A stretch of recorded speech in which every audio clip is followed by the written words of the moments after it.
Hello viewers, నేను doctor G Nagasudha Lakshmi, consultant gynaecologist, Vishalakshi Nagar, Visakhapatnam, doctor Sudha's Max Care Health Centre. ఈరోజు నేను మీ దగ్గర మాట్లాడబోయేది ఫీవర్, తర్వాత కోల్డ్, కాఫ్. ఎంతోమంది పేషెంట్స్, నా pregnant ladies and also my well wishers, నా పేషెంట్స్ అని ఫోన్ చేసి, మేడం ఫీవర్, మేడం దగ్గు, మేడం జలుబు అస్సలు తగ్గట్లేదు, ఏం చేయాలి మేడం, ఏంటి వాడచ్చా వాడకూడదా?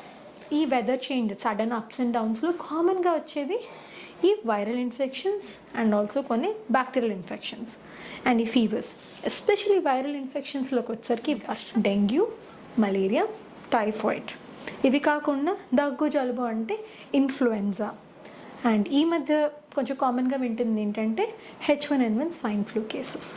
సో వీటిని ఎలా డిఫరెన్షియేట్ చేయాలి, మనం ఈ ఇన్ఫెక్షన్స్ని ఎప్పుడు డాక్టర్ దగ్గరికి వెళ్ళాలి, and also how to differentiate.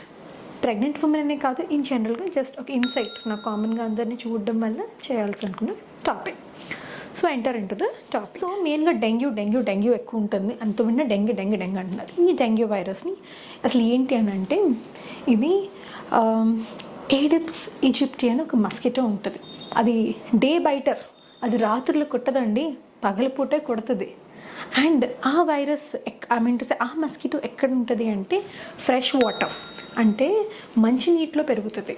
ఈ మంచినీళ్ళు ఎక్కడెక్కడ మనకి పూలప్స్ అయి ఉంటాయి, వర్షం మంచినీళ్ళే కదా, ఆ మంచినీళ్ళు వెళ్ళి చిన్న చిన్న రోడ్డు మీద పిట్స్ ఉంటే ఆ పిట్స్లో వాటర్, మీరు మొక్కలకి నీరేస్తారా, అందులో ఉండే వాటర్, ఇంట్లో మంచినీళ్ళు వాటి మీద ఉండే మంచినీళ్ళు వాటర్.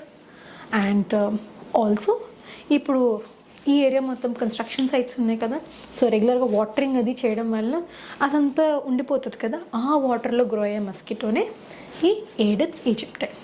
ఇది రొటీన్ మస్కిటోస్ మీద కొంచెం బరువుగా దిట్టంగా ఉంటుంది. అండ్ దీని మీద ఒక క్లియర్ కట్గా ఒక రాత, ఒక పెద్ద ఏమంటారంటే ఇట్ విల్ హ్యాస్ స్ట్రైప్స్ కూడా ఉంటాయి. సో మీరు రెగ్యులర్ మస్కిటోస్ అంటే ఎనాఫిలస్ కానీ క్యూలెక్స్తో పోల్చుకుంటే ఈ మస్కిటోని మీరు ఈజీగా ఐడెంటిఫై చేయొచ్చు. ఈ మస్కిటో ద్వారానే ఇది కుడితే వచ్చేది డెంగ్యూ.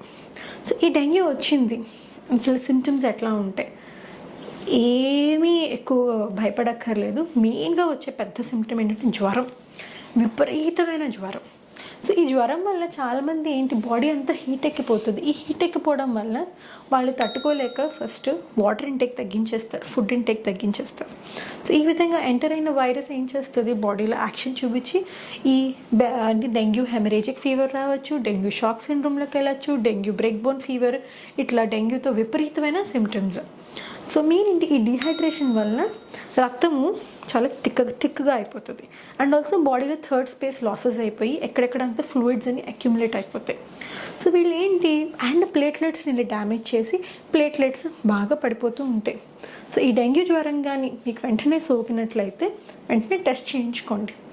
అండ్ ప్రాపర్ హైడ్రేషన్, డెంగ్యూకి పెద్ద ఏమి యాంటీవైరల్స్ ఏమి అక్కర్లేదు. అర్లీగా హాస్పిటల్కి వెళ్ళండి, ప్రాపర్గా ట్రీట్మెంట్ చేయించుకోండి. అండ్ దాట్ ఆల్సో ఫీవర్ తగ్గడానికి పారాసెటమాల్, జ్వరం వచ్చినప్పుడు ఐవీ ఫ్లూయిడ్స్ కూడా ఎక్కిస్తారు, ఎందుకంటే డీహైడ్రేషన్ వల్ల ఈ ప్రాబ్లమ్స్ అన్నీ వస్తాయి. ఐవీ ఫ్లూయిడ్స్ అండ్ పారాసెటమాల్, మరీ అవసరమైతే ఇంకా వేరే ట్రీట్మెంట్స్ డాక్టర్ని బట్టి ఇస్తారు. సో ఇందులో నేను చెప్పబోయేది ఏంటంటే మెయిన్ హౌ టు ప్రివెంట్. ఎందుకంటే ఇన్ని ఫీవర్స్ వస్తున్నాయి కదా, జస్ట్ ఎక్కడెక్కడైతే రెయిన్ వాటర్ ఫెసిలిటీస్ అవన్నీ proper rain water drainage system harvesting పెట్టుకోండి. అండ్ వారానికి ఒక 2 days అయినా డ్రై డే అన్నది పాటించండి.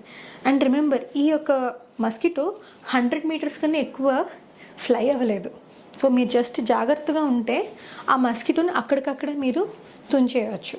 సో అండ్ ఎప్పుడు నెట్స్ వేసుకోండి, దోమలు చంపుకొనే ఉండండి. అండ్ ఇంట్లో కూడా ఎక్కడ పడితే అక్కడ చెత్త పేరుకోవడం, వాటర్ డిపాజిట్ చేయడం లాంటివి చేయకండి. నీట్గా డ్రైగా ఉంచుకుంటూ ఆటోమేటిక్గా ఈ వైరస్ నుంచి మీరు తప్పించుకోవచ్చు. నెక్స్ట్ ఈ దగ్గు జలుబు అంటున్నారు కదా, so influenza virus. So influenza virus ఇది ప్రోటీన్గా అందరికీ సోకే అవకాశం ఉంది.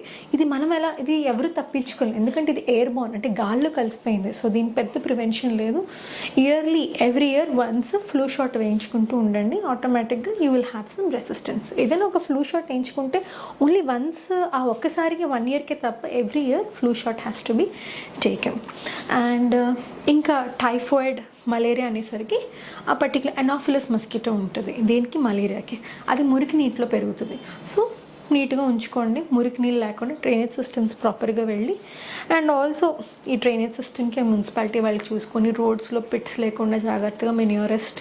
సో ఇవన్నీ నేను మాట్లాడకూడదు, it's all will taken up with your particular municipality people.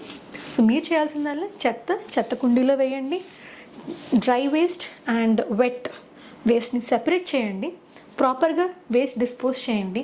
ఈ ఖాళీ పేపర్లు, ఈ ప్లాస్టిక్లు అవన్నీ డైరెక్ట్గా డ్రైన్లో పడేయద్దు, బికాస్ దానివల్ల డ్రైన్స్ వర్షం అప్పుడు బ్లాక్ అయిపోయి రోడ్ అంతా డ్రైనేజ్ ఉంటుంది. సో మీరు నీట్గా ప్రాపర్గా ఎక్కడిక్కడ వేస్ట్ డిస్పోజ్ చేస్తే చాలా వరకు ఈ ప్రాబ్లమ్స్ నుంచి మీరు బయటపడచ్చు. సో ఐ థింక్ ఈ వీడియో మీకు యూస్ఫుల్గా ఉందనుకుంటున్నాను. చిన్న జాగ్రత్తలు పాటించండి. ఇంకొకటి, proper hand washing. Okay, food తినే ముందు, తినిన తర్వాత కంపల్సరీ నీట్గా చేతులు కడుక్కొని తినండి. వడ్డించేటప్పుడు కడుక్కోండి. మోషన్కి అది వెళ్ళినప్పుడు నీట్గా సోప్ వాటర్తో అట్లీస్ట్ ఒక 2 minutes చేతులు కడుక్కొని ఫుడ్ తినండి. ఇంకా చేతులు ఎక్కడ పడితే అక్కడ తీసుకుని ముక్కులోకి, నోట్లోకి, కళ్ళల్లోకి, చెవులోకి పెట్టకండి. చేతులు నీట్గా ఉంచుకొని చేతులు కడుక్కొని touch your face. If you keep on touching your face with everything, మీకే బోల్డ్ వైరస్లు సోకే అవకాశం ఉండొచ్చు. ఒకవేళ మీకు కానీ దగ్గు, జలుబు, జ్వరం కానీ ఉండుంటే అట్లీస్ట్ మీరు ఒక మాస్క్ వేసుకోండి, మీ ద్వారా పక్కన వాళ్ళకి స్ప్రెడ్ అవ్వకుండా ఉంటుంది. And seek your doctor advice as soon as you find it very difficult to handle. Thank you for watching. Bye bye.